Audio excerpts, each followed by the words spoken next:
అఖిల భారత విద్యార్థి సమాఖ్య రాష్ట్ర సమితి పిలుపులో భాగంగా జిల్లా సమితి ఆధ్వర్యంలో గోదావరిఖని పారిశ్రామిక ప్రాంతంలోని స్థానిక యూనివర్సిటీ పీజీ కళాశాల ముందు విశ్వవిద్యాలయాల స్వయం ప్రతిపత్తికి విఘాతం కలిగించే యూజీసీ గైడ్లైన్స్ని వెంటనే వెనక్కి తీసుకోవాలని ప్లాకార్డులతో నిరసన తెలిపారు.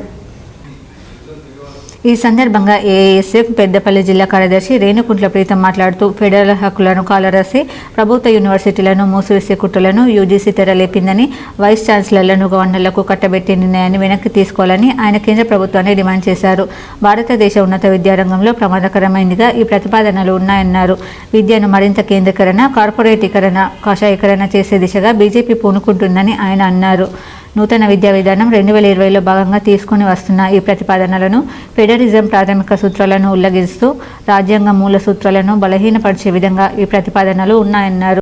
విశ్వవిద్యాలయాల స్వయం ప్రతిపత్తిని దెబ్బతీసే విధంగా, సమైక్య స్ఫూర్తికి విఘాతం కలిగించే విధంగా యూజీసీ గైడ్ లైన్స్ని తీసుకురావడము చాలా బాధాకరమైన విషయము.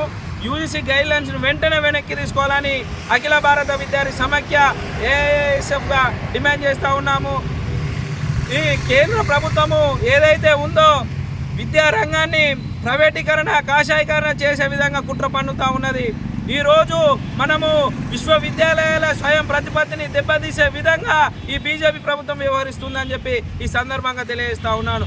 ఆర్ఎస్ఎస్లో పనిచేస్తున్నటువంటి నాయకులను ఈ మన విశ్వవిద్యాలయాలకు ప్రొఫెసర్లుగా చేయడానికి ఒక కుట్ర పన్నుతున్నదని చెప్పి ఈ సందర్భంగా తెలియజేస్తా ఉన్నాను. ఈ కార్యక్రమంలో ఏఐఎస్ఎఫ్ పెద్దపల్లి జిల్లా వర్కింగ్ ప్రెసిడెంట్ అన్నకొండ సాయి ఆజాద్, రామగుండం నగర కార్యదర్శి ఎల్కపల్లి సురేష్, నగర అధ్యక్షుడు మాతంగి సాగర్, సంజయ్ తదితరులు పాల్గొన్నారు.